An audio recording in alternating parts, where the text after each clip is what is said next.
الحمد لله نحمده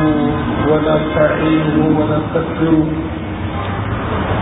ونعوذ بالله من شرور أنفسنا وسيئات أعمالنا من يهديه الله فلا مضل له ومن يضلل فلا هادي له وأشهد أن لا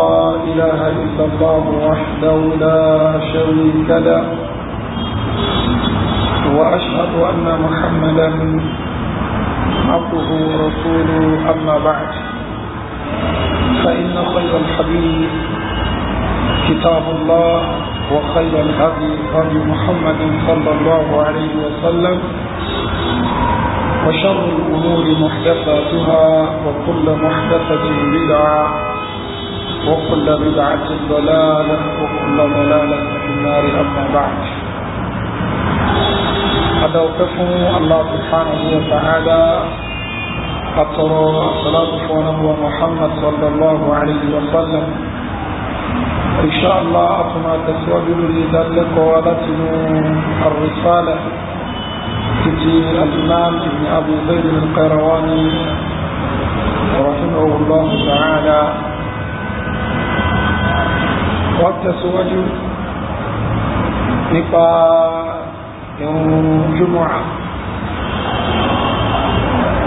وني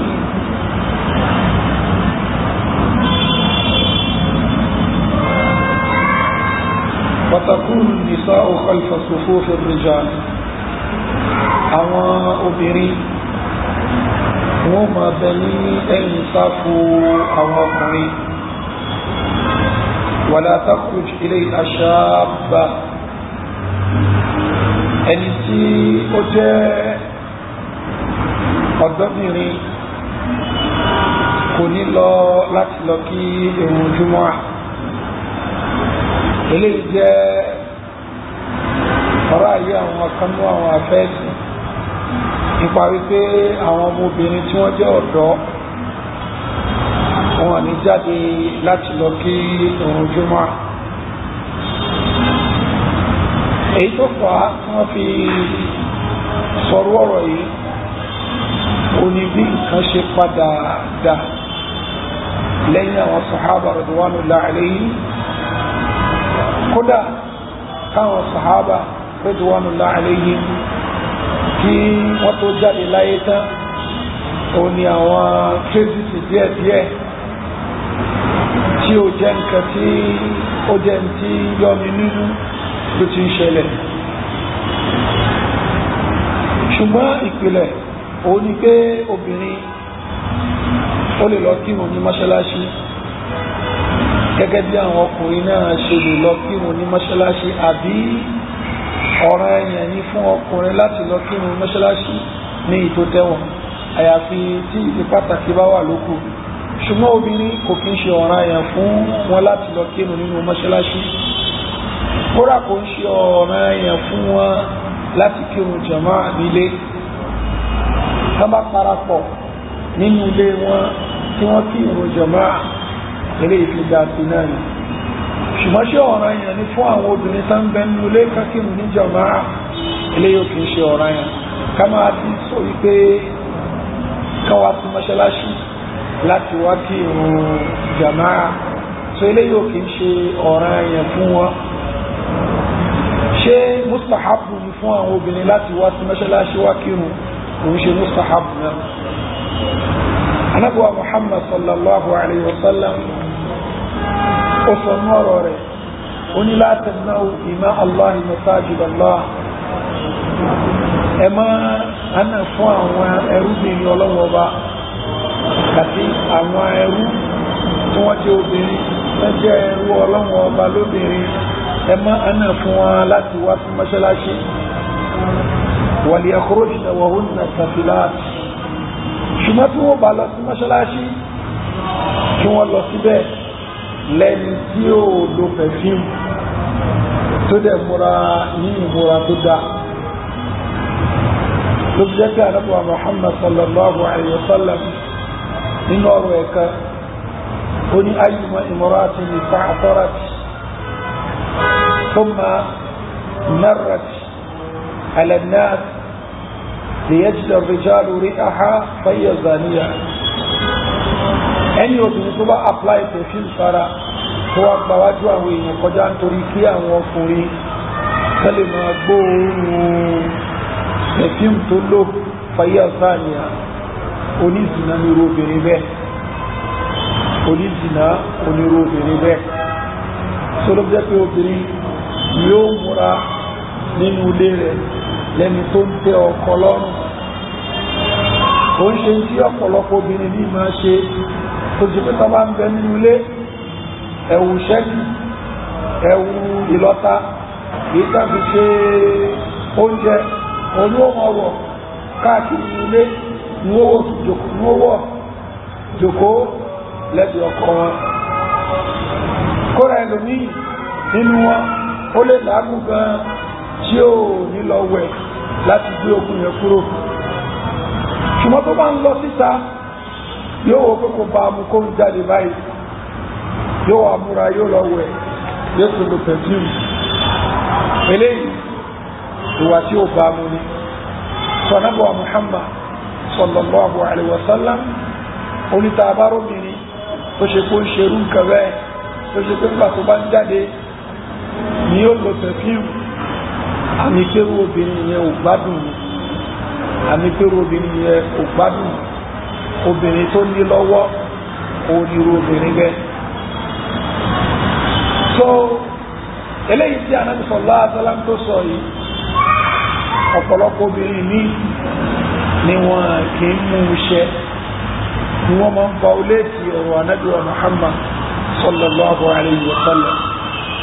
nínú ọ̀rọ̀ Ànábì wa Muhammad sallallahu alaihi wasallam ní ó ní ayyuma imra'atin asabat fakhuran fala tashhad ma'ana al-isha al-akhirah. ẹni obìnrin tó bá fi nǹkan bí perfume sára, tó bá fi nǹkan bí perfume kò sí sára, àbúgbà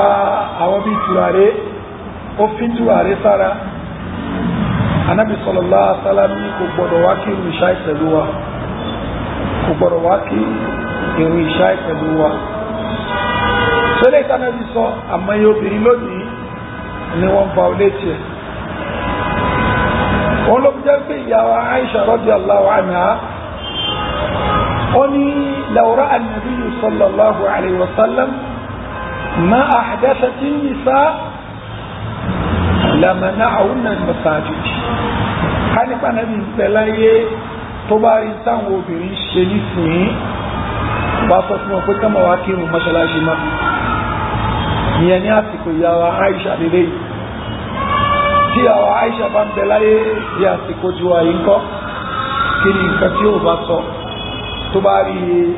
bí ẹlòmíì ṣe wá ń ṣe nísìn. obìnrin ní olóhùn wákìlù, gbogbo ẹsẹ̀ rẹ̀ ni ó mọ̀ hàn níta. obìnrin ní olóhùn wákìlù, gbogbo báyà rẹ̀ ni ó hàn níta. kódà ẹlòmíì máa rí kí ni aṣọ tó wọ̀, ipe aṣọ ìgbẹ́ wà transparent. òun ló dẹ̀ máa dúgbò ṣe fẹ́ wá kírun nínú mọ́ṣáláṣí pẹ̀lú àwọn ọkùnrin. ẹlòmíì ni wọ́n tún lo perfume. so irú eléyìí ni tí àwọn àfáà mi rí tí wọ́n fi sọ pé kọ́dọ̀ obìnrin kó mọ́ wá sí mọ́ṣáláṣí. so làwọn àfáà gbà ni wọ́n máa sọ pé obìnrin tó wà wá kírun mọ́ṣáláṣí kó jẹ́ mutajadila, ẹni tó ṣe yí pé àwọn èèyàn ní jẹ́sì nínú ẹ̀mọ́, ẹni tó ti dàgbà. ó ń ṣobìnrin tó ṣe yí pé ìrìn rẹ̀ nǹkan tí ó mọ kó bá wọn ọkùnrin. gẹ́gẹ́ bí ta sọ fún wa pé Ànábì Muhammad sallallahu alaihi wasallam ó ní al-mar'atu awra, obìnrin tẹ̀rí yẹn awra ni ó, owó ni ó. idha kharajat, tó bá jáde, istashrafa ash-shaytan, ṣaitan ló ń dojú àwọn ọkùnrin sọ́dọ̀ rẹ̀. wa aqrabu ma takunu al-mar'atu min rahmati rabbiha wa hiya fi qa'ri baytiha. ìgbà tí obìnrin tó súnmọ́ àánú Ọlọ́hun Ọba, tó súnmọ́ ìkẹ́ Ọlọ́hun Ọba jùlọ, ìgbà tó bá ń bẹ́nu yàrá rẹ̀. ó túmọ̀ sí pé obìnrin ò jẹ́ kò gbọ́dọ̀ jẹ́ ní tí ó máa jáde ní jáde ìjákújá pọ́pọ̀lọpọ̀ obìnrin ní ṣe máa ṣe lónìí tó ṣe wípé wọ́n máa jáde ní ìjákújá wọ́n múra ní ìmúra tí ó bẹ́sìn mú yóò ṣì báyà lẹ̀ yóò ṣì ẹsẹ̀ lẹ̀ kódà ẹlòmíì gan yóò ṣì tán lẹ̀ ẹlòmíì ṣòkòtò tí ó wọ̀ ṣòkòtò tí ó lẹ̀ mọ́ ara rẹ̀ ni ó lè tún wá wọ lóhun wọ ṣẹ́ẹ̀tì sórí ṣòkòtò tó ṣe pé tẹ́ bá rí lọ́ọ̀kan ẹ̀rù bí ọkùnrin ni ilé yóò tún ṣe ìmúra ọmọbìnrin mùsùlùmí aṣọ tí ó wọ̀ ó gbọ́dọ̀ jẹ́ aṣọ tí ó balẹ̀ dáadáa tí ó frí lára rẹ̀ kò gbọ́dọ̀ sí ẹsẹ̀ rẹ̀ lẹ̀ ojúkun rẹ̀ kò gbọ́dọ̀ sílẹ̀ kámá tí sọ ìgbà àyà àbí ìtàn nínú orí rẹ̀ ó gbọ́dọ̀ bó ṣùgbọ́n àárín lónìí pé ọ̀pọ̀lọpọ̀ ní oníkàkúfẹ́ lẹ́yìn òun ló tún ló ń fẹ́ kí nínú mọ́ṣáláṣí òun ló ń fẹ́ kí nínú mọ́ṣáláṣí eléyìí àwọn afá ń sọ wípé obìnrin tó jẹ́ àṣàbà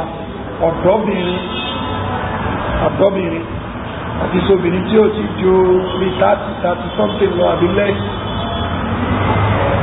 kọmọlù ń wá sí mọ́ṣáláṣí láti wá kí ìrun jùmọ́ bó tẹ̀jẹ́ pé tó tẹ̀wọ̀n jùlọ wallahu a'lam òun ni pé obìnrin lè lọ mọ́ṣáláṣí torí pé Ànábì wa Muhammad sallallahu alaihi wasallam ní la tamna'u ima Allah masajid Allah wa liyakhrujna wa hunna tafilat ẹ má stọ́pù àwọn obìnrin láti wá kí ìrun mọ́ṣáláṣí ṣùgbọ́n tí wọ́n bá jáde ká jáde ẹni tó múra dáadáa tí ó lo perfume tó múra dáadáa lẹni tí ó lo perfume nínú ẹgbà wá mi Ànábì wa Muhammad sallallahu alaihi wasallam oní la tamna'u ima Allah masajid Allah aw la tamna'u nisa'akum al-masajid ẹ má ọ̀nà fáwọn ìyàwó yín láti máa wá sí mọ́ṣáláṣí la tamna'u nisa'akum al-masajid ẹ má ọ̀nà fún àwọn ìyàwó yín láti máa wá sí mọ́ṣáláṣí wa buyutuhunna khayrun lahunna ṣùgbọ́n kákìrù lé wọn òun ló fi lóore jù kákìrù lé wọn òun ló fi lóore jù ṣùgbọ́n pẹ̀lú yẹn náà ẹ mọ́ àná fún wọn láti wá sí mọ́ṣáláṣí ọ̀rọ̀ tí a ní Muhammad sallallahu alaihi wasallam tó sọ yìí ìkànnì àwọn sàbí ànábì Muhammad sallallahu alaihi wasallam Abdullahi bin Umar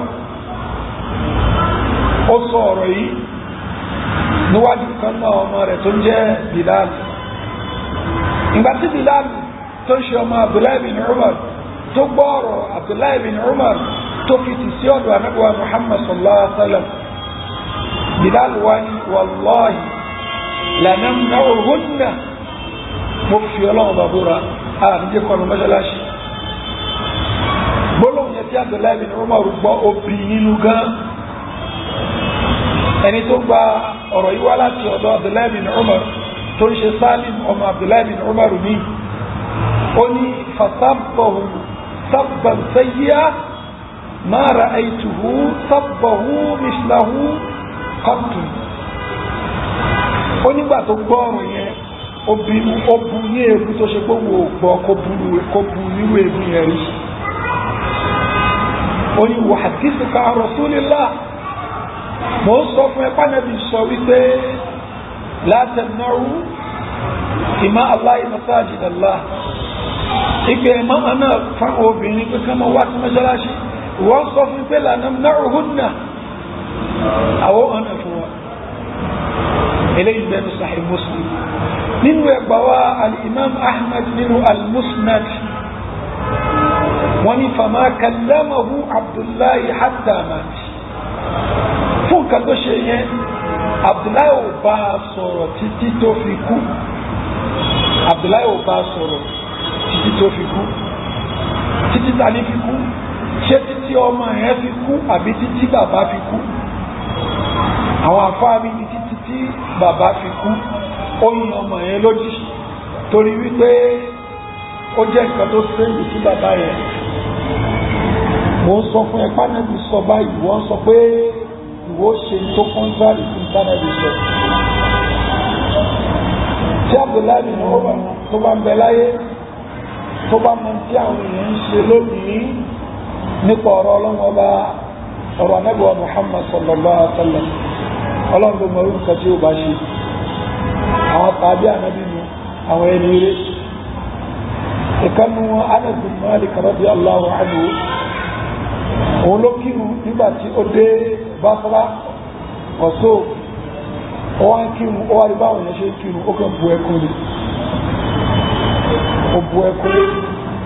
ọlọ́run ò rí tánàbí ṣe táwọn ìjọ ìyẹn táwọn ìjọ ṣe bẹ́ẹ̀ ń ṣe kó súnmọ́ tí ó bá ń ṣe irun náà lẹ̀ tó kí dáadáa yìí. àwọn tàbí ànábì Muhammad sallallahu alaihi wa sallam nígbà tí jẹ́ ẹni ọlọ́run ní tí ipò wọn fi gba lọ́dọ̀ ọlọ́run ọba òun lélẹ̀ yìí ó ní kó wọn fi ọ̀rọ̀ ọlọ́run ọba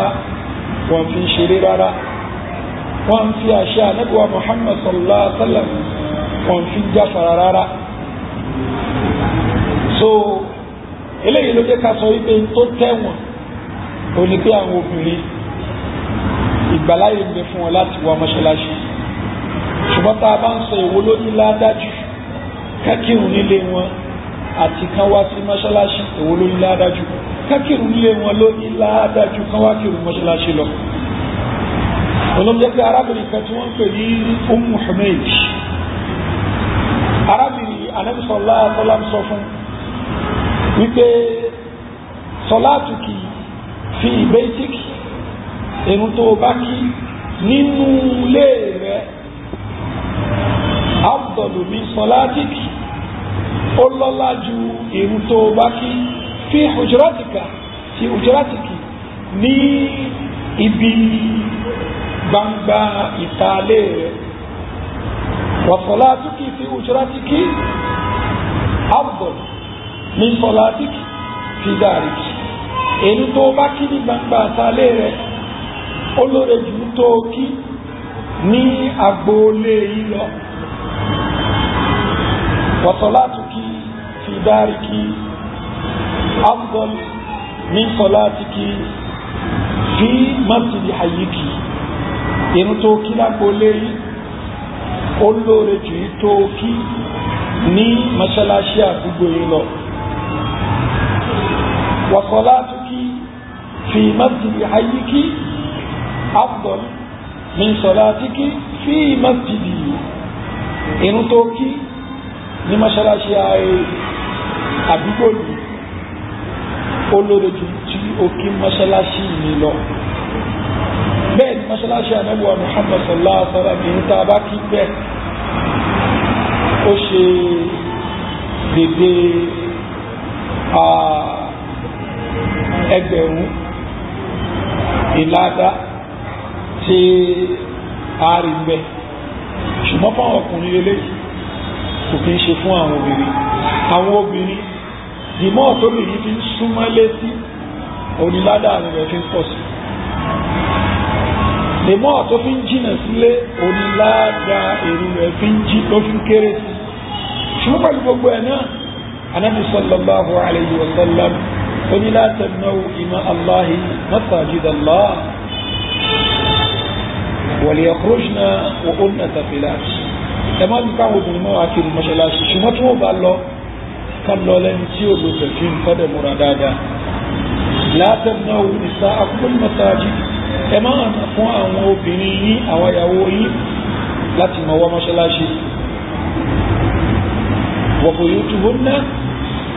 khayrun lahun kákìrì lé wọn olórí fún ọdún. níbi ẹgbà wá mi Ànábì sallallahu alaihi wasallam ní idha sta'dhanat ahadakum imra'atuhu ila al-masjid falya'dhan laha. tí ìyàwó èèyàn kan ní bá gbáyọ̀ǹda rẹ̀ láti lọ kírun mọ́ṣáláṣí falya'dhan laha kó yọ̀ǹda fún láti lọ kírun ní mọ́ṣáláṣí, kó yọ̀ǹda fún láti lọ kírun ní mọ́ṣáláṣí. Ṣùgbọ́n in terms of ládá èwo ló pọ̀ jù náà nígbà ní àwọn so mọ́ obìnrin ní ìjọ pé nítorí ẹ̀ lọ sí mọ́ṣáláṣí láti lọ kírun nǹkan míì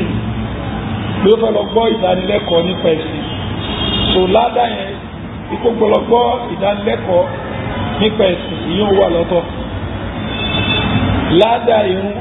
yóò wà lọ́tọ̀, méjèèjì yóò jẹ́ ọ̀tọ̀ọ̀tọ̀. Yóò gba ládá pé gbọ́lọ́gbọ́ ìdánilẹ́kọ̀ọ́ tán ṣe nínú mọ́ṣáláṣí yóò gba irun lọ́tọ̀. Ṣùgbọ́n generally speaking kóbìnrin kírun nílé rẹ̀ òun ló fi ní ládá jùlọ. Òun la fi sọ fún wa pé àwọn obìnrin tí wọ́n lọ hajj lẹ́yìn kó fẹ́ tàwáàfù tó ṣe pé ó jẹ́ orígun hajj yìí, àbí ó fẹ́ ṣe tàwáàfù ní abúlá, kóbìnrin kírun ní hòtẹ́ẹ̀lì tó dé sí onídádájú kókó lọ báwọn èèyàn ṣe ní fúnfún ipò ń fẹ́ kírun ní mọ́ṣáláṣí Káàbà lọ. A sọ pé ìwọ ni, ṣùgbọ́n in terms of ládá èwo ni tó ní ládá jù. Ẹ̀ tó bá ti di kó ń ṣèdí fúnfún tó àtàwọn ọkùnrin jọ ń tira wọn yóò di èwo fún. Torí wípé Islam ò nífẹ̀ẹ́ sí pé kóbìnrin máa ṣèdí fúnfún pẹ̀lú àwọn ọkùnrin lórí irú ìjọba ẹ̀. So ó ní Ibn Abi Zayd al-Qayrawani rahimahullahu ta'ala làwọn fi ń sọ ike wala takhruju ilayha ashabatu, obìnrin tó jọ́dọ̀ kó mọ́ lọ kí irun jùmọ́, kó mọ́ lọ kí irun jùmọ́. Ṣùgbọ́n gẹ́gẹ́ bí tá a sọ kò ń ṣọ̀rọ̀ yẹn lé lórí ó lè lọ kí, kò ń ṣọ̀rọ̀ yẹn lé lórí gẹ́gẹ́ bí irun jàmáà ní mọ́ṣáláṣí òṣù tó ń sọ̀rọ̀ yẹn lé lórí. Kódà irun jàmáà nílé kò ń ṣe ọ̀ràn yẹn fún obìnrin, bẹ́ẹ̀ náà ni irun jùmọ́ kò ń ṣọ̀rọ̀ yẹn fún. wa yusitu lil imam fi khutbatihi, ẹni tí ó lọ sí jùmọ́ yóò lè sí ìmáàmù nígbà tí ìmáàmù bá ń ṣe khutba. Sọ̀rọ̀bù Muhammad sallallahu alayhi wa sallam ó jẹ́ ká náà wípé tó bá lọ kí ìrun jùmọ́ tó lọ sí jùmọ́ ó ṣàlùwàlá ó dẹ̀ dé jùmọ́ ní wọ́sánà ó lè sì ṣe khutba wọ́n á ń sọ́tọ̀ wọ́n á ń sọ́tà ó dẹ̀ ṣe kí ni ó lè sí attentively. Ànábì sallallahu alayhi wa sallam jẹ́ ká náà wípé yóò máa bẹ fún láàdá jùmọ́ sí jùmọ́ ni wàzíyádàtà sàlásàtì àyàmì وفي رواية وفضل 3 أيام wótú ní kí ni ọlá ọjọ́ mẹ́ta so wó kọlá dákalẹ̀ fún ghufira lahu ma baynahu wa bayna al-jumu'ati al-ukhra wọ́n pàṣẹrẹ fún ẹ̀ṣẹ̀ tó ń bẹ láàrin jùmọ̀ àti jùmọ̀ tó ń bọ̀ wa ziyadata 3 ayyam àti àlékún ọjọ́ mẹ́ta gbogbo ó jẹ mẹ́wàá papọ̀ ọjọ́ méje jùmọ̀ kan sí jùmọ̀ kan ọlọ́jọ́ mẹ́ta ọjọ́ mẹ́wàá adẹ̀mọ̀pẹ́ yìí tó bá fi lè ṣiṣẹ́ dáadáa ọlọ́wọ́ bó bá sọ di mẹ́wàá. So kéèyàn títí ṣe khutba nǹkan tó ó pàtàkì ni. So wọn àfẹ́ká ṣe nǹkan mí nígbà tí khutba bá ń lọ débi gbá nígbà Muhammad sallallahu alaihi wa sallam ó ní wa man massa al-hasa faqad lagha ẹni tó ń fi òkúta ẹwọ̀rọ̀ òkúta ṣeré láti pàdé sọ̀lá ẹwọ̀rọ̀ òkúta ni wọ́n dà sínú mọ́ṣáláṣí ẹni tó mú ẹwọ̀rọ̀ òkúta tó fi ń ṣeré àkọ̀bùlága anẹ́sọ̀lá àtọ́lá ní ó ti làgá tàbí ó ti lè gbé ó gbé gbági kò ní ládàá júmọ̀ yẹn ládàá zúùrì ni wọ́n kọ kalẹ̀ kò ní ládàá júmọ̀ yẹn torí pé omi sì éwu ń bẹ. bákan náà à ń sọ̀rọ̀ fẹ́ni tó wà lẹ́gbẹ̀ẹ́ wa idha qulta li sahibika yawm al-jumu'ati wal-imam yakhutub faqad laghawt. àníṣọ́lá sálámí tó bá sọ fún ẹni tó ń bẹ lẹ́gbẹ̀ẹ́ rẹ̀ lọ́jọ́ Jímọ̀ tí wọ́n ń ṣe kúńtà lọ́wọ́ faqad laghawt wọ́n gan fún ẹ ti gbé gbájú. tó a gbọ́dọ̀ sọ̀rọ̀ a gbọ́dọ̀ máa ṣeré a ní ṣe kúńtà wọn. wàyà sàbílù hùn náà àwọn èèyàn ó dojúkọ máàmù ni a dojúkọ máàmù kò ṣe pé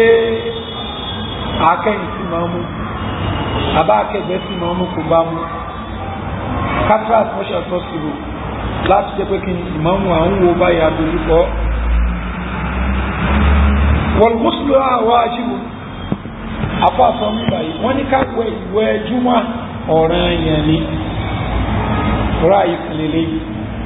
ṣùgbọ́n èyí tí ọ̀pọ̀lọpọ̀ wà lórí ẹni pé ìwẹ̀ júmọ́ kò kí ń ṣe ọ̀ranyàn ìwẹ̀ júmọ́ kò kí ń ṣe ọ̀ranyàn bọ́ ara wọn afá àtàkùn lọ́ranyàn àwọn àtàkùn lọ́ranyàn kí ló pàtàkì pé lọ́ranyàn wọ́n ní anábọ̀ Muhammad sallallahu alaihi wasallam pé ghusl al-jumu'ah wajibun ala kulli muhtalim ìrun júmọ́ ọ̀ranyàn ló jẹ́ fún gbogbo ẹni tí ó bá ti bàlágà. ilé wọ́n ní lára àwọn ẹ̀rí tó ń sọ ipé ọ̀ràn ẹ̀rí bákan náà wọ́n ní ó ti ṣẹlẹ̀ ní ọjọ́ kan tí Umar ní àsìkò ìjọba Umar ó ń ṣe kúgbà lórí mímbàrí èèyàn kan wá wọlé ẹnìyẹn ó bá di Uthman radiyallahu anhu. Umar wá ní ó ẹ̀jẹ̀ ń bọ̀ wá sí júmọ̀ nìkú. Uthman bẹ́ẹ̀ ni kódà ní ìnọ́sàn láti wẹ̀ gan torí mo jáde ni mo ṣe gbọ́tán pé òun náà mo ń sáré bọ̀ wá ní ìnọ́sàn láti wẹ̀ so mọ́rù ní wal ghusl aidan ó tún wẹ̀. وقد علمت أن رسول الله صلى الله عليه وسلم كان يأمر بالغسل nàtí oní tó nǹkan ṣe òní tó ń ṣàlùwàlá oní wọn kùdú àìdùn àlùwàlá ló tún ṣe وقد علمت أن رسول الله كان يأمر بالغسل ó dẹ̀ mọ̀ pé kí ni àníṣọ́ láti máa ń pàṣẹ pé kí awẹ̀ ní ọjọ́ Jímọ̀ so wọ́n ní eléyìí òun ni ẹ̀rí wípé ọ̀ranyàn ní káwẹ̀. àwọn tó sọ pé kò ń ṣe ọ̀ranyàn pé súnnà mú akádà bí súnnà ni eléyìí tọ́pọ̀lọpọ̀ afọ́nbẹ̀ lórí ẹ̀ òun ni wípé èyí tẹ́ mú wá lẹ́rìí wípé ghusl al-jumu'ah wajib ala kulli muhtalim wọ́n ní ìtumọ̀ wájib nínú terminology Ànábì sallallahu alaihi wasallam ipe ìpìlẹ̀ òní pé kò kìí ṣe ọ̀ranyàn wájìbù ní lọ́dọ̀ àwọn àfọ́ onífùrúwà òní wájìbù tó túmọ̀ sí ọ̀ranyàn ṣùgbọ́n nínú terminology Ànábì wa Muhammad sallallahu alaihi wasallam ìtumọ̀ wájìbù òun náà ni èyí tí ó kan pa ètò kan pa ìtumọ̀ wájú kò ń ṣe tó jọ̀rọ̀ ẹ̀yàn so wọ́n ní hadith yẹn ìtumọ̀ rẹ̀ ni pé wíwẹ̀ ìwẹ̀ júmọ́ èyí tó kan pa ni lórí gbogbo mùsùlùmí ìyẹn bẹ́ẹ̀ wọ́n ní hadith Umaru tẹ̀ mú wá ká ní kó bá jọ̀rọ̀ ẹ̀yàn ni Umaru ó sọ fún Usmanu pé a padà sílé lọ́wẹ̀ ṣùgbọ́n tó sọ fún onígbẹ́gbà tí yẹn sọ wípé kódà ní ilé-ìwẹ̀ gan àlùwàlá nìkan mo kàn ṣe oníwọ̀lùdú àìdán àlùwàlá nìkan ló tún ṣe waqad alimta anna Rasulullah sallallahu alaihi wasallam kana ya'muru bil ghusl ọ̀dọ̀ àpánábí máa ń pàṣẹ pé kí àwẹ̀ wọ́n ní ká ní kọ́ọ̀rọ̀ èèyàn ni Umaru ó ní kó padà sílé lọ́wọ́ yẹn dídákẹ́ Umaru tí ó sọ pé kó padà sílé lọ́wọ́ yẹn ó túmọ̀ sí pé káwọ ìwẹ̀ Jímọ̀ ò kì í ṣe ọ̀ranyàn. bákan náà wọ́n ní tá a bá wo ìṣẹ̀lẹ̀ yẹn a rí wípé Umar radiyallahu anhu lára nǹkan tí ó sọ̀rọ̀ ń pa rẹ̀ òun ni wípé ó pẹ́ kó tó dé Jumu'ani so tó túmọ̀ sí wípé ọ̀ranyàn náà ni ìyẹ́tàwá ní ká tẹ̀lé ntẹ́yìn sọ ọ̀ranyàn ni ká tètè dé mọ́ṣáláṣí ìyẹn rẹ̀ correct torí pé tí Ọlọ́run bá sọ òun pé ya ayyuhal ladhina amanu idha nudiya lis-salati min yawmil jumu'ati fas'aw ila dhikrillah sọ yẹn olùgbàgbọ́ òdodo tá bá pèpè síbi ìrun lọ́jọ́ Jímọ̀ ẹ tètè lọ síbi ìrántí Ọlọ́run Ọba so tó túmọ̀ sí pé Usman sì bá ìrántí Ọlọ́run Ọba tó ń ṣe khutba ó bá wọn lórí khutba ó dẹ̀ bá so yẹn túmọ̀ sí wípé ìtètè dé mọ́ṣáláṣí nìyí kò ń ṣe ọ̀rọ̀ yẹn so làwọn afá jùmúrù fi sọ wípé ẹ lè lo afárò Umaru yẹn láti lè fi gbé wọlé pé Umaru tako Usman nítorí pé ìwẹ̀ Jímọ̀ ọ̀rọ̀ yẹn ni kò ń ṣorí ìwẹ̀ Jímọ̀ nìkan ló tako fún ó tako pé kò tètè dé mọ́ṣáláṣí náà wọ́n ká tètè dé mọ́ṣáláṣí lọ́jọ́ Jímọ̀ kò kí ń ṣe ọ̀rọ̀ yẹn gẹ́gẹ́ bí a ṣe padà túnmọ̀ sí lálàyé bákan náà àwọn tó ní ìwẹ̀ Jímọ̀ kì í ṣe ọ̀rọ̀ yẹn wọ́n ní ó ní rízìn tí Ànábì sallallahu alaihi wasallam tó fi encourage àwọn sàhábà láti máa wẹ̀ onígbà àwọn míì máa wá láti àwọn àyè tó jì bí àwọn oríṣẹ̀ wá láti àwọn àyè bí al-Awali dẹ̀ni sí mọ́ṣáláṣí Ànábì sallallahu alaihi wasallam ó fẹ́ tó nǹkan bí 3-4 miles tí wọ́n rìn wá sílẹ̀ ní ọjọ́ Jímọ̀ ṣùgbọ́n ní ọjọ́ lásán kálukú kírun ní mọ́ṣáláṣí àdúgbò rẹ̀ ṣùgbọ́n ní ọjọ́ Jímọ̀ mọ́ṣáláṣí Ànábì nìkan náà ti máa ń kírun Jímọ̀ sọ ẹni tó ń bọ̀ láti Kùbá yóò wá kírun bẹ́ẹ̀ ẹni tó ń bọ̀ láti Àwálí yóò wá kírun bẹ́ẹ̀ ibi tó ti máa ń kírun nìkan nígbà wọn sọtáàmì àwọn adé ní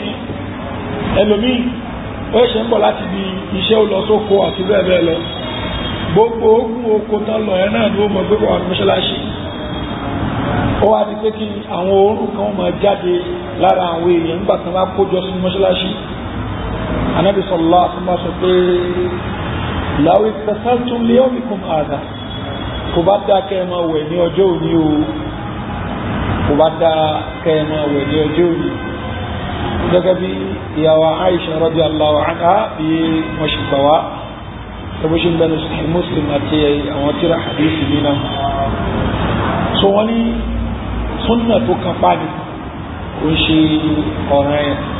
bákan náà Ànábì Muhammad sallallahu alaihi wasallam ó ní man tawadda'a yawm al-jumu'ah ẹni tó wá ṣe àlùwàlá lọ́jọ́ Jímọ̀ thumma kharaja ila as-salah aw ila al-masjid lẹ́yìn yẹn ó wá jáde láti lọ sí mọ́ṣáláṣí nìyí sọ Ànábì Muhammad sallallahu alaihi wasallam ó ní fabiha wa ni'mat in tó ṣe yẹ in tó dáa ni ẹni tí ó bá fi lè ṣe àlùwàlá lẹ́yìn yẹn ó jáde lọ sí Jumu'ani fabiha wa ni'mat in tó ṣe yẹ in tó dáa ni wa man iktasala ẹ̀wà rẹ̀ tó ń bá wẹ̀ ń tiẹ̀ fal-ghuslu afdal owó yẹn ló dáa jù so wọ́n ní pẹ̀lú hadithi Ànábì sallallahu alaihi wasallam ó àpúrúbù pé kéèyàn ṣe àlùwàlá nìkan láìwẹ̀ ó àpúrúbù kéèyàn ṣe àlùwàlá nìkan láìwẹ̀ so lẹ́yìn wallahu a'lamu òun ló tẹ̀wọ̀n jù pípé káwẹ̀ ìwẹ̀ Jumu'a bá ṣe máa ń wẹ̀ ìwẹ̀ haidi ìwẹ̀ janaba so ó ṣe pé kò kí ń ṣe ọ̀ranyàn ó ṣe pé kò kí ń ṣe ọ̀ranyàn so ṣùgbọ́n nǹkan tó dáa ni ntí ó kan pa tó yẹ ká ṣe ni ṣùgbọ́n kò ń ṣe ọ̀ranyàn ẹni tí ó bá wẹ ìwẹ̀ júmọ́ àmì onídúmọ́ bẹ́ẹ̀ ni kò tẹ́ṣẹ̀ ṣùgbọ́n káwọ̀ ẹ̀yìn òun ló fi dájú láti gbé oògùn àti bẹ́ẹ̀ bẹ́ẹ̀ lọ láti gbé kúrò lára pàtàkì jùlọ ó dáa kó ṣe pé nígbà tí àkótá àkọrí sí júmọ́ tí ó bá ń súnmọ́ oníkáwọ̀ ìwẹ̀ yìí ṣùgbọ́n ẹlòmíì ó ṣòro fún láti wẹ ìwẹ̀ júmọ́ ní àsìkò tí ó bá yẹ pé à ń súnmọ́ tó ń súnmọ́ àsìkò júmọ́ sọkẹ́lómi ìwẹ̀ lọ́wọ́ àárọ̀ tí ó lọ bí iṣẹ́ lórọ̀ ọlọ́run so yóò wẹ ìwẹ̀ júmọ́ ẹ̀kọ́ tó di pé ó lọ sí iṣẹ́ so eléyìí òun lóró ẹlòmí lọ́rùn falmuhim òun ní sábà wẹ ìwẹ̀ yìí síwájú kí lẹ́yìn ìgbà tí alifájàre bá ti yọ oṣù mú torí ìwẹ̀ ọjọ́ júmọ́ ni kò ń ṣe ìwẹ̀ òru júmọ́ ìwẹ̀ ọjọ́ júmọ́ ni àti sábà wẹ̀ lẹ́yìn ìgbà tí alifájàre ti yọ bá láìsí ṣùgbọ́n ká wẹ̀ before alifájàre tí ó yọ àní sọ pé ó wẹ̀ ìwẹ̀ ní ọjọ́ júmọ́ ṣùgbọ́n wo ló dájú òun náà ní ká wẹ̀ nígbàtí àsìkò tá lọ sí júmọ́ máa ń tó ìwẹ̀ yẹn náà dẹ̀ ní nígbà tá fẹ́ wẹ̀ ìwẹ̀ janaba ni àbí ká da omi sí gbogbo oríkèéríkè ara sọfán tẹ̀síwájú wọ́n ní wàtàjíru hasanun ká tètè lọ sí júmọ́ nǹkan tó gbà nìyẹn àtàjí hasan ká tètè lọ sí júmọ́ òun ló dá kàtí tó dá ní ká tètè lọ sí júmọ́ nàmàrẹ́bùwà Muhammad sallallahu alaihi wasallam kánà pé ẹni tó bá lọ sí júmọ́ ní fi sáàtì ula ní aago àkọ́kọ́ ní wákàtí àkọ́kọ́ faka annama qarraba badanatan bí ìgbà tó fi rànkúmí ṣe ìsúnmọ́lọ́wọ́ bá ní wọ́n man kharaja ẹni tó bá fi lọ fi sàáti fàníyà ní wákàtí kejì faka annama qarraba badana baqara bí ìgbà tó ṣe pé ó fi màálù ó pa màálù láti lè fi súnmọ́ ọlọ́wọ́ bá ní wọ́n man kharaja fi sàáti asàlìfà ẹni tó bá jáde ní wákàtí kẹta faka annama qarraba kabshan bí ẹni tó ṣe pé ó pa àgbò láti lè fi súnmọ́ ọlọ́run wá ní wa man kharaja fi sa'ati ar-rabi'a ẹni tó bá jáde ní wákàtí kẹrin faka annama qarraba dajaja bí ìgbà tó ṣe pé ó fẹ́ adìẹ ṣe ìsúnmọ́ ọlọ́run wá ní wa man kharaja fi sa'ati al-khamisa ẹni tó bá fi lè jáde ní wákàtí kan faka annama qarraba bayda bí ẹni tó ṣe wípé ó fi ẹ̀yìn ṣe ìtọrẹ àánú àbí tó fi súnmọ́ Ọlọ́run bá ní kí ni ìtumọ̀ wákàtí àkọ́kọ́ wákàtí kejì wákàtí kẹta àkọ́kọ́ ni pé wákàtí tánàbí sọ́mẹ̀ kò ń ṣe 50 minutes make 1 hour wákàtí kan tánàbí sọ dàtí àsìkò kan ní àsìkò kan ìtumọ̀ wákàtí kan so kò ń ṣe 60 minutes make 1 hour tí àwọn ọmọ nǹka ìgbà ó wá ní wákàtí yìí ló bẹ̀rẹ̀ ó bẹ̀rẹ̀ àwọn afáàmì ní lẹ́yìn alifájàrí láti mọ̀ kàtà alifájàrí bá ti yọ àsìkò tó wá lẹ́yìn ẹ̀ wákàtí kan yìí tó tó wá lẹ́yìn ẹ̀ wákàtí kan yìí tó títí ṣùgbọ́n wallahu a'lam èyí tó tẹ̀wọ̀n òun ni wípé a bẹ̀rẹ̀ sí ní ka wákàtí yẹn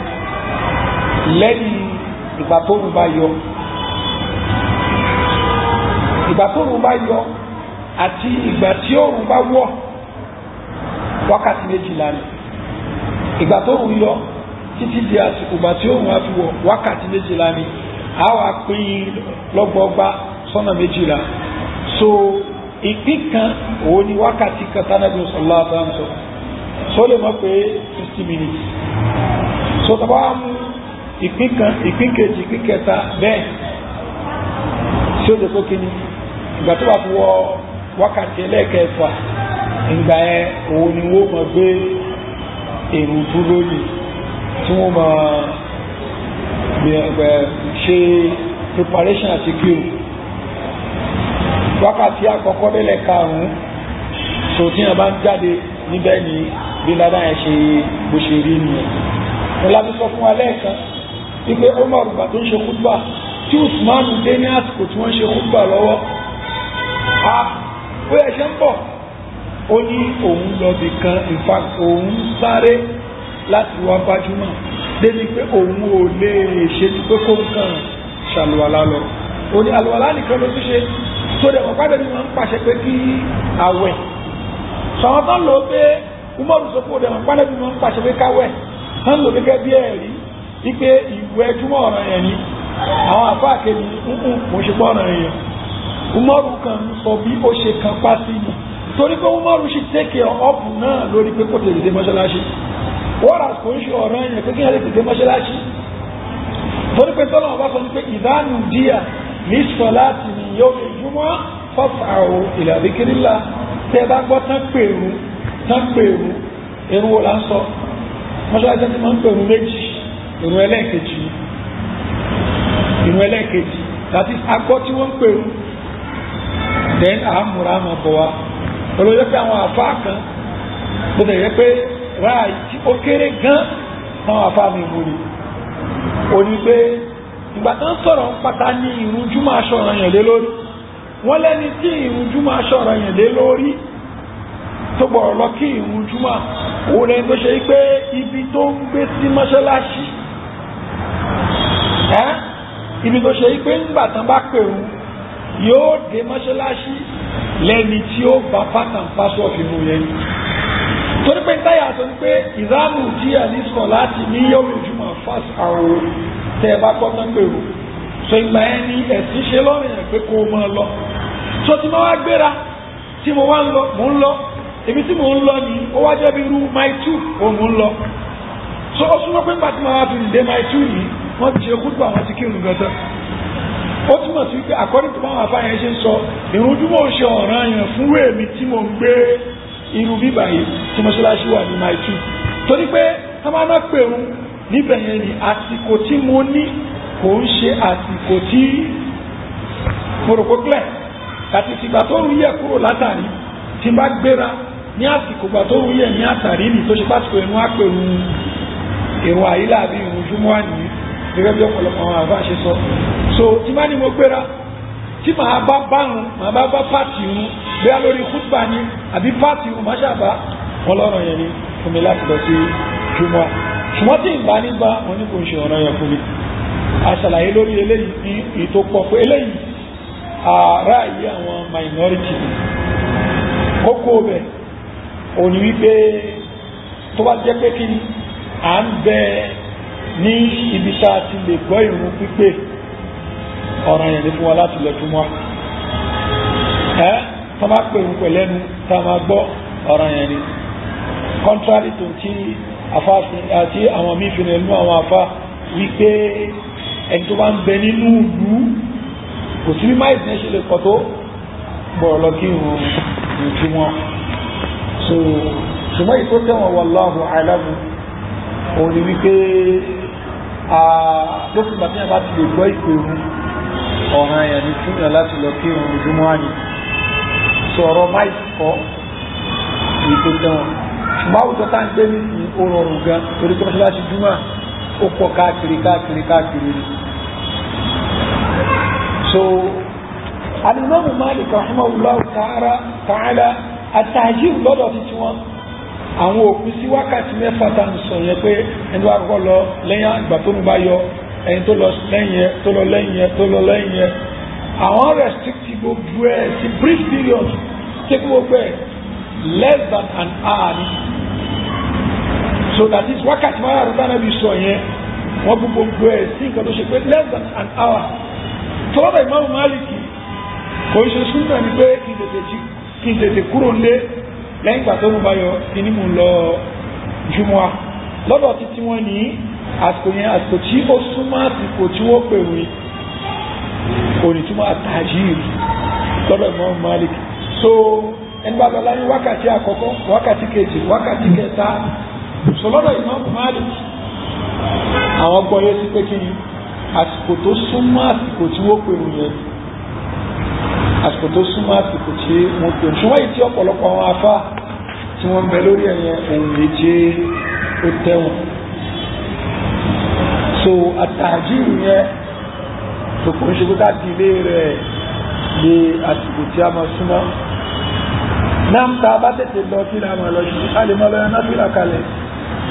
yẹ rákàtà wá lè yàn títí àsìkò ètò a lè máa ṣe tìláwà al-Qur'an a lè máa ṣe azkar tó bá dẹ̀ ní kí wọ́n pè ó àtọ́ gbogbo tí a bá ń ṣe láti lísìn sí khutbah àtùgbà tán pè mú lọ́wọ́ yẹn ní a lè máa sọ̀rọ̀ kò sí nǹkan tó burú mẹ́ ká máa ń pè mú lọ́wọ́ a lè sọ̀rọ̀ ṣùgbọ́n tí ìmáàmù bá ti bẹ̀rẹ̀ ọ̀rọ̀ títí ẹ̀ tó ń ṣe khutbah ẹni tó di ọ̀rọ̀ yẹn ló wá lórí láti dákẹ́ ẹni tí ò bá dákẹ́ tó ń sọ̀rọ̀ ẹni òrùjúmọ́ ẹni tó bá kí zúrì ni ó fi kọkalẹ̀ fún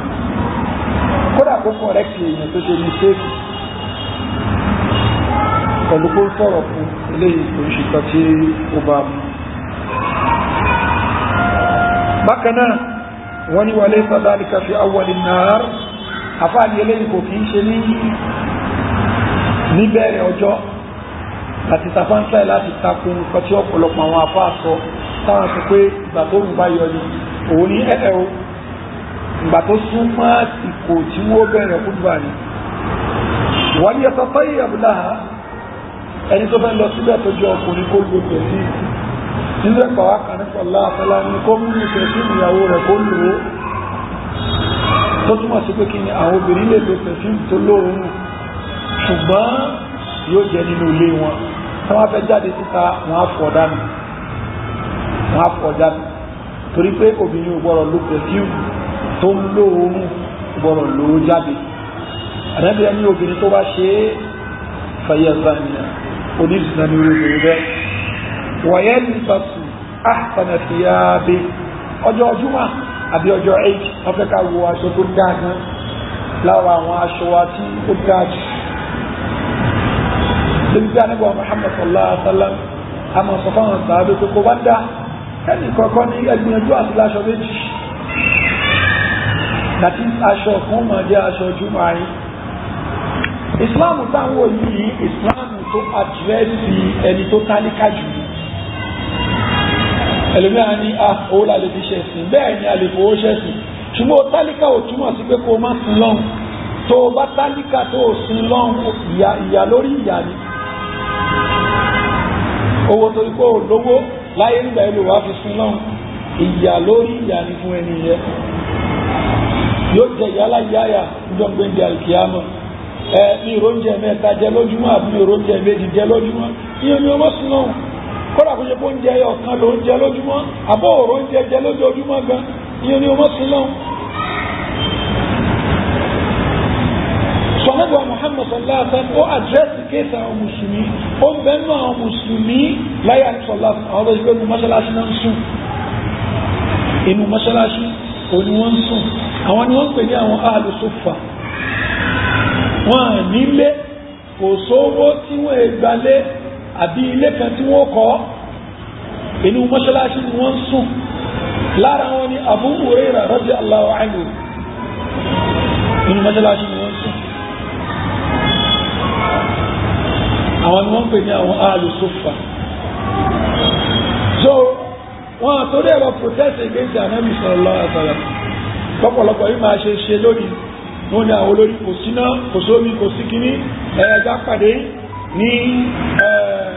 race course àbí kíní kan fẹ́ lọ ṣe protest ó ń ṣe nǹkan tuntun láyé Ànábì sallallahu alaihi wasallam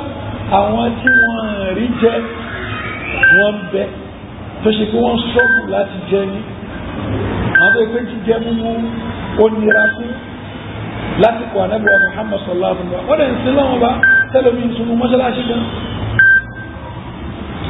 so ànábì sallallahu alaihi wasallam ní ó dá tí ẹnìkan yín tó bá mú aṣọ míì fún ọjọ́ Jímọ̀ yàtọ̀ sáṣọ tó ń wọ̀ tó túmọ̀ sí pé aṣọ méjì wá gbìyànjú àti aṣọ méjì. ìkánú àwọn àfà tó ti lọ ó tún jẹ́ni tó ṣe wípé ó tún fẹ́ ọba ìlú kan àfà lòun ó wá ní obìnrin kan ọba ló jẹ́ nínú ìlú kan àfà ìwà fẹ́ ọba yìí aṣọ tó ní òjò aṣọ mẹ́rin náà lọ tí wọ́n pààrọ̀ aṣọ mẹ́rin náà láṣọ tí wọ́n pààrọ̀ ẹlòmínú wa lónìí tá a bá wo bí tá ń gbádùn dé wọ́dúrópù ẹ̀ ni ó kún fún aṣọ ni wọ́dúrópù rẹ̀ ó kún fún aṣọ ni aṣọ mélòmí ní ó lè mọ́ wọ̀ fún ọdún méjì pàtàkì láwọn obìnrin ó kàn ra gbogbo ẹjọ́ sílé ní same pot náírà ló pé owó ní òde kó ń ṣẹ́sì kò sówó ìgbádùn lọ́pọ̀lọpọ̀ wá ń gbádùn lónìí tàbá compare ara wa táwọn tán ti ṣe ẹ̀sìn síwájú bí wọ́n ṣe ní jẹ́ tó náà wọ́n sì sin lọ́wọ́ wa subhanahu wa ta'ala. so afáàníká wo aṣọ tó fi gbà jùlọ fún ọjọ́ Jímọ̀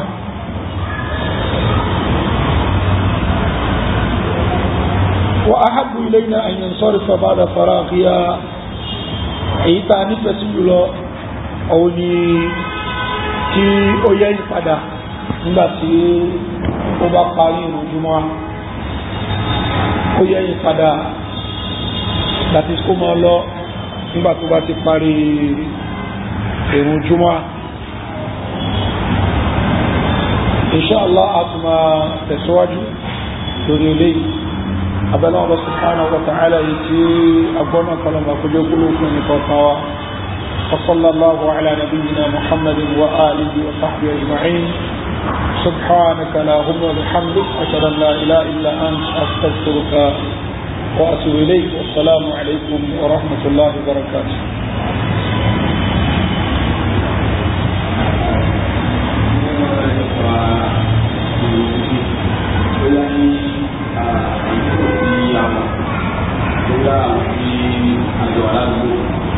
wọ́n ní àwọn ọ̀fẹ́ kí ẹlẹ́sẹ̀ máa ń sọ̀rọ̀ àdúgbò bí a lè fẹ́ ní àdúgbò ìgbàmọ́tò ìgbàmọ́tò ìṣọ̀rọ̀ àdúgbò rẹ̀ àwọn akọ̀wé dáná máa ń kí gbogbo òun àti wọn àgbà àwọn wọn gbà tí a máa ń gbogbo òun ní àwọn ọ̀nà ní àdájọ́ ìgbàlá. Nam alhamdulillah wa salatu wa salamu ala rasulillah wa ba'd. Ìbéèrè ni pé à ń bẹ ní àwùjọ kan, àwùjọ tá a wà yìí wọ́n gbà pé ká máa pèrò síta àwọn ń pèrò sínú ni àti sínú mọ́ṣáláṣí láti pèrò ààlè pèrò jákè síta ṣé ní ta bá kí ń bẹ́ ṣe lálàáfíà ó lálàáfíà òun ta kí ń bẹ́ ó lálàáfíà ṣùgbọ́n ìyẹn ń ṣó wípé àwùjọ yẹn àwùjọ tí Islam ò ti ráyè jù fún bẹ́ẹ̀ lápẹjúwe láwọn ìlú òyìnbó káàkiri àwọn òfin bẹ́ẹ̀ sọ ẹ̀ lè pèrún jáde síta inú mọ́ṣáláṣí náà lẹ́ẹ̀mọ̀ pèrún sí náà ni ó tákì olólàáfíà ṣùgbọ́n ẹ̀sìn orí ilẹ̀ láwùjọ yẹn ìtumọ̀ nìyẹn torí pé ìrun jẹ́ ká máa pè síta ní tó ń wo travel far kò jẹ́ bí a ní ẹ̀ṣì jẹ́ wọ́n láwá wọ́n gbọ́dọ̀ pé wọ́n á pè ṣùgbọ́n wọ́n pè sínú mọ́ṣáláṣí.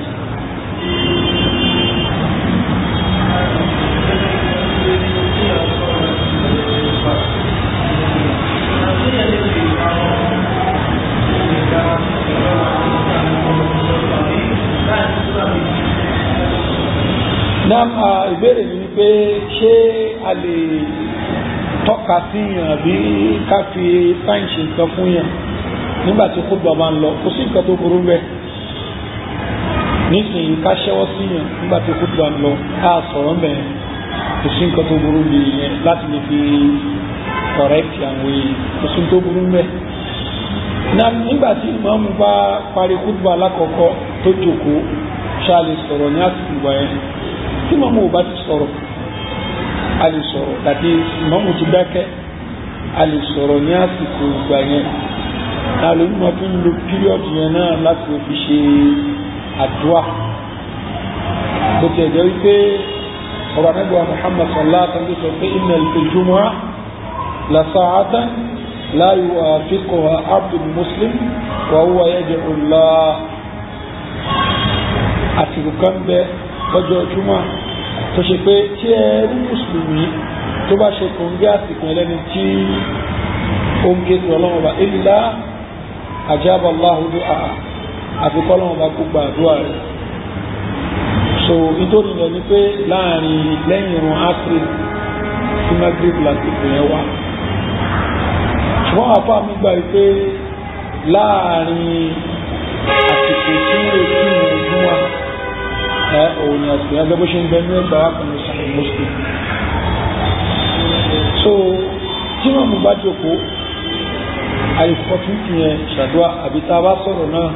àkóso abẹ́ àdéhùn tó ní ká má sọ̀rọ̀. والله أعلم.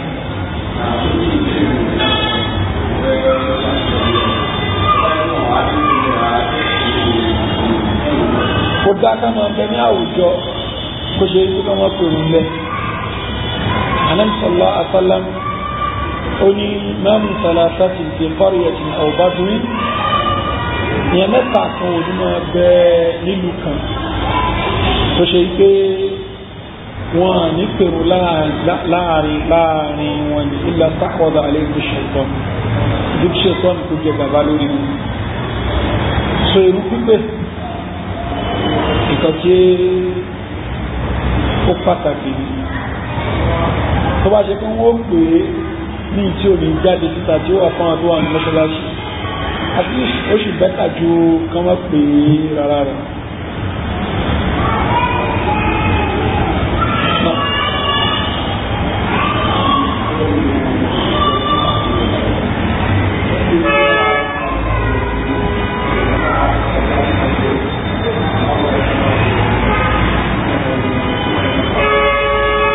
èèyàn fẹ́ wẹ̀ kó wá wẹ̀ ìwẹ̀ júmọ̀ náà papọ̀ kò ṣe tọ́tọ̀ wọ́n ṣe ń wẹ̀ ìwẹ̀ júmọ̀ òun náà ní bí a ṣe ń wẹ̀ ìwẹ̀ jànáàbà náà láṣe ìwẹ̀ ìwẹ̀ ìjúmọ̀ ìyàtọ̀ tó kàn ń bẹ láàrin méjèèjì lára ìyàtọ̀ tó ń bẹ ní pé ìwẹ̀ jànáàbà tá a bá dami sí gbogbo ara tá a ṣàlùwàlá ń bẹ àdàmì sí gbogbo oríkèéríkèé àràbọ̀ àṣàlùwàlá ní ìtó tẹ̀wọ̀n àṣìlè fi kírun ṣùgbọ́n ìwẹ̀ jùmọ̀ tá a bá dami sí gbogbo oríkèéríkèé ara tá a ṣàlùwàlá àlejò kírun torí pé jànáàbà ìwẹ̀ tiẹ̀ ìwẹ̀ tá a fi ń mọ́ ara tá a fi ń gbé a fi ń ṣe ìmọ́ra ni a fi ń gbé hádàsù kúrò lára ni al-hadath al-akbar bọ́ ìwẹ̀ jùmọ̀ àgbé hádàsù kọ̀kọ̀ kúrò lára tó jẹ́ pé yóò kí ń ṣe mistake yẹn ká dami sí gbogbo oríkèéríkèé ara wa lọ́jọ́ jùmọ̀ àti ìwẹ̀ jùmọ̀ ṣùgbọ́n ní láti ṣàlùwàlá láti fi kírun ṣùgbọ́n ìwẹ̀ jànáàbà àbí ìwẹ̀ haid adami sí gbogbo oríkèéríkèé ara wa a lè mọ́ ṣàlùwàlá náà ní tí ó tẹ́wọ̀n kálọ̀ kírun wẹ̀.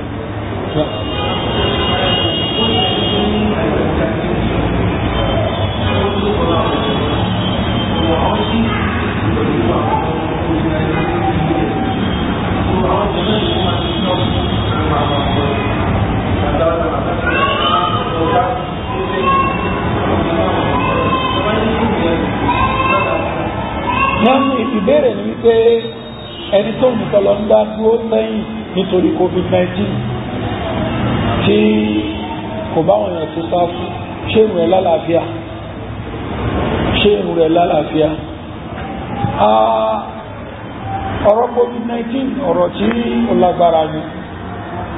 bí àwọn kan ṣe ń wo pé irọ́ ni làwọn kan rí pé kí ni òótọ́ ni o ṣùgbọ́n èyí tí ó tẹ̀wọ̀n ni pé òótọ́ ni àwọn tó ń ṣẹlẹ̀ sí náà mọ̀ pé ó ń bẹ ẹni tí ò ṣẹlẹ̀ sí yóò mọ̀ ní kíni nà láì náà ni pàtàkì lọ tí wọ́n bá dé àwọn ìlú òyìnbó àbáwọn ilẹ̀ lárúbáwá àbí àwọn Asian countries yẹn yóò mọ̀ pé ó rí oúnjẹ so tó ẹgbẹ́ torí yẹn náà fi ní ká fúnra wa ní space ká má fẹsẹ̀ kára ní kò sí nǹkan tó burú bẹ́ẹ̀ ṣùgbọ́n tí nǹkan ẹ bá di nǹkan tí ó ti fúyẹ́ ìpìlẹ̀ ni pé kí a fi ẹsẹ̀ kára wa ẹni tí ó fi ẹsẹ̀ kan ẹsẹ̀ ẹni yẹ tó níwà bí onírun lọ́dọ̀ jumhurul ulama onírun gẹ́gẹ́ bí àwọn kàtàkì kìrìsìtẹ́yìn ara wọn àfáàní ìtàn ní ọ̀ràn yẹn ní káfẹsẹ̀ kan tẹ̀ ìyẹn rẹ̀ ló tẹ̀wọ̀n ṣẹ́ni yẹn ò wá nírun àbónírun àwọn kan gbà pé kò nírun àwọn kan gbà pé ó nírun tó bá fi ilẹ̀ tí ó ṣe ẹlẹ́ṣẹ̀ ni ṣùgbọ́n ẹni gbogbo wọn fẹ́ kó lórí pé tí nǹkan ẹ bá rí nítòótọ́ tó wá wàrántí pé kí àwọn èèyàn jìnà síra wọn ẹnu wọn fẹ́ kó lórí pé kò sí tó burú mẹ́ ṣùgbọ́n bí tí ìṣù wà nísìnyí pé àwọn míì dá òtù pé kò rí àwọn míì dá òtù pé ó rí àwọn míì sọ pé so ẹlòmíà rẹ̀ pé tó pé ó rí ṣùgbọ́n èyí tí àátùwọ́ wá tí mọ́sálásí tá a máa ṣe distancing yẹn kábẹ̀kọ̀ kó kírun lè wá ń gbà yẹn kákírun lè wá sára àwọn afá tí wọ́n sọ bẹ́ẹ̀ ṣùgbọ́n èyí tí ọ̀gọ́rọ̀ àwọn afá wà lórí ẹ̀ tó ní pé kákírun pẹ̀lú social distancing yẹn òun ni tó bá a mú ṣùgbọ́n tó bá ti di pé nǹkan yẹn káfà tí ó dẹ̀ tó ká fi ẹsẹ̀ bàbá tó ṣe kóhùn wa lọ dádúró tó kírun ṣùgbọ́n alára àwọn tí ó gbé ìròrí COVID-19 yẹn rú ṣòro àwọn ẹ̀bá ẹ̀rẹ̀ ní àti convince wọn àánú ọlọ́wọ́ báyìí kò sí ń tẹ́lẹ̀ sọ yóò bá ń ṣagídé àwọn mí ń bẹ báyìí ní àwọn àgbàlagbà abẹ́lómi tó kí ṣàgbàlagbà náà ẹ bá sọ ọ̀rọ̀ ẹ̀sìn fún ó ṣàfá o ṣùgbọ́n yóò sọ pé wọn kò correct náà báyìí ìtọ́jú ọ̀sẹ̀ bí méjì ọ̀sọ́ sẹ́yìn akírun Maghrib kéèsì tó ní ṣe pẹ̀lú kọbùlí wá ṣẹlẹ̀ ní Yaba mo wá ṣe kọbùlí ẹni yìí ni òun kò báraka àkọ́kọ́ pẹ̀lú wa ṣùgbọ́n kọbùlí la ṣe sórí kanlẹ̀ before ọ̀ká tó sálámù òun nìkan tó ṣẹlẹ̀ aṣápadà kí n tán gbogbo wa létàlẹ́wà bá mi wá ní kí ló ṣẹlẹ̀ wọ́n ṣàlàyé sí wá ní kí ní òkàn wọ́n tàwọn tó kọ́ àgbẹ̀ pé òun báraka ìpìlẹ̀ yẹn so ọ̀pọ̀lú tí àwa ṣe yẹn kò kan òun tó sòtò rẹ̀ pàtàwà ń ṣe kọ̀bùlí yẹn nìyẹn òun bá wa ṣe ń tó òun dìde òun kí òun tó mọ́jẹ́ àbí òun yìí tẹ́lẹ̀ yẹn ó ní bá fáwọn ṣe sọ fáwọn ìyẹn òun kì ní òkà wọn ni wọ́n tẹ́ láti ṣàlàyé fún pé ní kọbùlí lélẹ́yìn kò ń ṣe bàdí o kọbùlí ní ẹni láti lọ pẹ̀lú mọ́mù yìí ní kó làkẹ́ mọ́ bẹ́ẹ̀ náà tí ó jẹ kìíní yẹn ní so lókùn mọ̀ tó yẹ pé ìmọ̀mù ṣe forí kalẹ̀ kó tó sálámù ẹ̀yin náà máa lọ pẹ̀lú ẹ̀ àwọn onímọ̀ tí mo sọ ò correct máa wò pé argument ló mọ bá ájú mi mo kàn ra kúrò wájú ẹ̀mú lọ ń tèmi sọ lómi ò bá ń ṣagídí lórí àìmọ̀ kan lórí odò ṣe ó pọ́sibú kó ṣe pé bàbá bá yẹn ní owó yẹn bẹ́ẹ̀ ni anábọ̀ Muhammad sallallahu alaihi wa sallam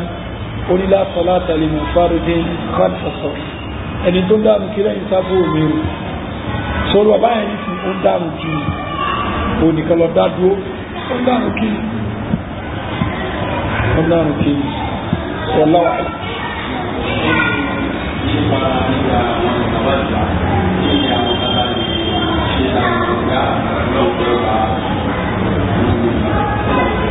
Kí làwọn kẹta lè ṣe tá lè sọ pé Ọlọ́run bá gba ìrun táǹkì títí wá ní ká ṣe bó ṣe ká ṣe kárẹ̀ fi ọkàn sọ́dọ̀ ọlọ́run ọba ká ṣe bó ṣe ká ṣe kárẹ̀ fi ọkàn sí ọ̀dọ̀ ọlọ́run ọba sọlọ́run ọba kò ní dágunlá sí àwọn tó máa ń ṣe ìdíje rẹ̀ ṣùgbọ́n káwà lọ́nà fúnra wá ti ṣẹ̀mí ara wa balẹ̀ pé àyẹ̀wò tí mo kí ọlọ́gbọ̀rọ̀ ṣe báyìí fún mi ìyẹn lè wà disappointed torí pé yóò mọ̀ bóyá òun kí òun yẹn bó ṣe kí ó kí tí a fi mọ̀ bọ́ sọ̀yà fún ara rẹ̀ sọ̀rọ̀ láwa.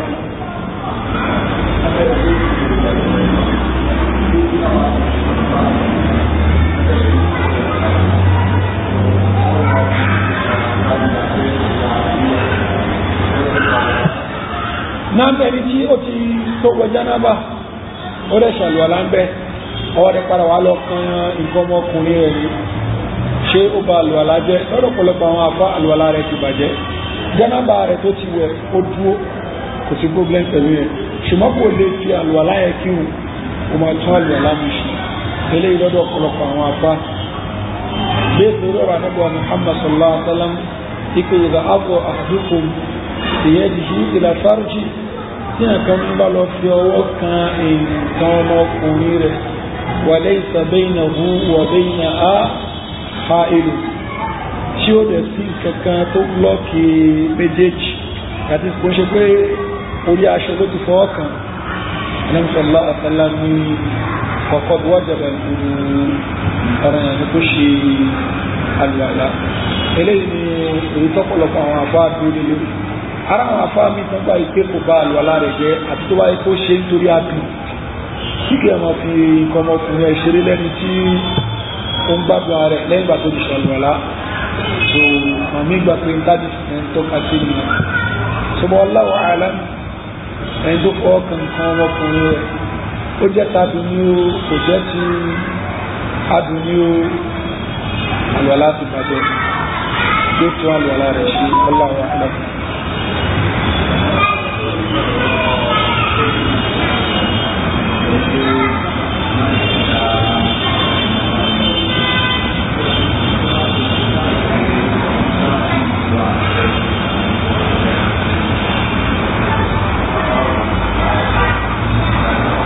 náà nǹkan méjì ló wà nílẹ̀ nìsí ọ̀tọ̀ ní kí á tò papọ̀ pẹ̀lú àwọn èèyàn káwà ní sáfù wọ́n pè kíní kan ní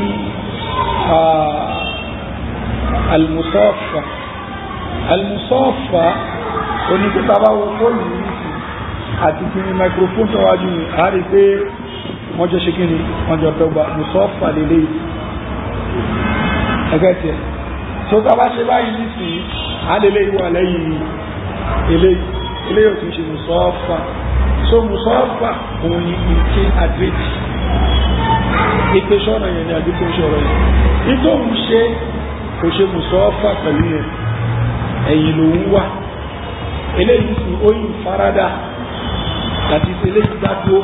àìbẹ̀ẹ̀kọ́ eléyìí dádúró yìí ìwà pẹ̀lú ẹ̀ ṣùgbọ́n máa gbé sẹ́gbẹ̀ẹ́nsì musaffa ni wọ́n jọ tó yìí tó tiẹ́ ṣọ́nà yẹn ni musaffa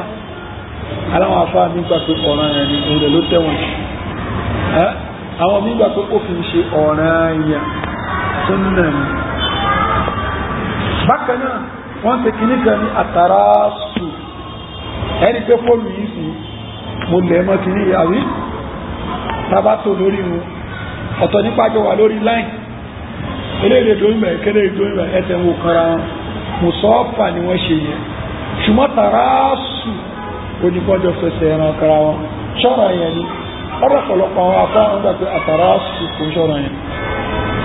ṣùgbọ́n àwọn míì gbà pé kí ọ̀ràn yẹn ni torí pé àdúgbò lásán pa á láṣẹ ike wá tàràsù ẹ̀fì ẹsẹ̀ ara yín èjìká ara yín orúkún ara yín ẹ̀sì kára wọn so amúrú eléyìí wal amru yufidu al-wujub àṣẹ látọ̀dọ̀ ọlọ́wọ́ bá àbí látọ̀dọ̀ àdúgbò lásán ọ̀ràn yẹn ni àbí tábàárẹ̀ ètò ìsopópó kì í ṣe ọ̀ràn yẹn so àti bá nígbà Muhammad sallallahu alaihi wasallam ó ní la tusawwuna sufufakum aw la yukhalifanna Allahu bayna wujuhikum ẹ̀tọ́ sáfù yín dáadáa o ẹ̀tọ́ sáfù yín dáadáa lára ẹ̀tọ́ sáfù dáadáa òun náà ní kí ajé kí ẹsẹ̀ kára wọn ni aw la yukhalifanna Allahu bayna wujuhikum ẹgbẹ́ kọ́ lọ́wọ́ bá kó ojú yí kọ́ra wọn ni against ara wọn rádà tó wẹ́lẹ̀ yìí ó ń ṣò pé ọ̀ràn ẹ̀ ni ṣùgbọ́n yí tẹ́yìn ò bá ṣe ìrun bàjẹ́ ìyẹn la tírìtì pé àwọn mígbà pé ìrun ò bàjẹ́ ṣùgbọ́n ẹlẹ́ṣẹ̀ làwọn ènìyàn àwọn kan gbà pé kí ìrun bàjẹ́ mo rò pé pọ́ǹtì yẹn pẹ́ ṣùgbọ́n bàbá tó ń sọ yìí sí ó lọ dátò sẹ́yìn ẹni tó dátò sẹ́yìn munfaridun khalfa sọ́ọ̀fì ni wọ́n pè é òun la sọ pé kò ní ìhùn ó ṣe ní sí ẹni tó lè mú dátò sẹ́yìn kò ní kó má sí ààyè ní iwájú mọ́ so la yukallifu Allahu nafsan illa wus'aha mo rò pé pọ́ǹtì yẹn pẹ́.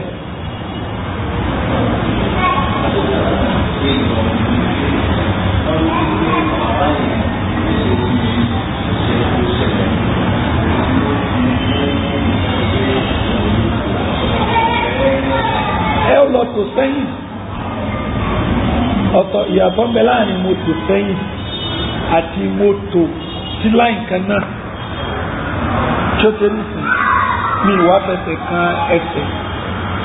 ìyẹn la yanjú ṣùgbọ́n yín tó lọ tò sẹ́yìn nìyí so ọ̀rọ̀ COVID-19 kọ́ yẹn títí ẹ̀ ti kúrò lọ́rọ̀ kí ni COVID torí pé lọ dá tò sẹ́yìn ni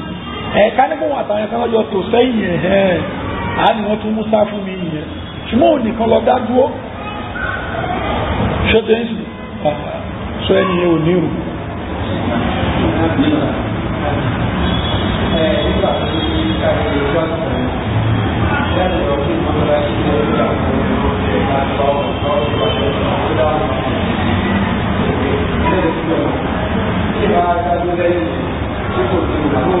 Kò lè dádó gbọ́rọ̀ dádó lẹ́yìn. Tí o bá ní bá wọn kí àsìn tó wá ṣe pé nísìnyí wá àsìkò táwa ń sìn nǹkan ẹ ti fúyẹ́ gan. Ká nígbà yẹn ni ó ti nísìnyí èyí tó bá fi tí àwọn kì í ṣe àrí.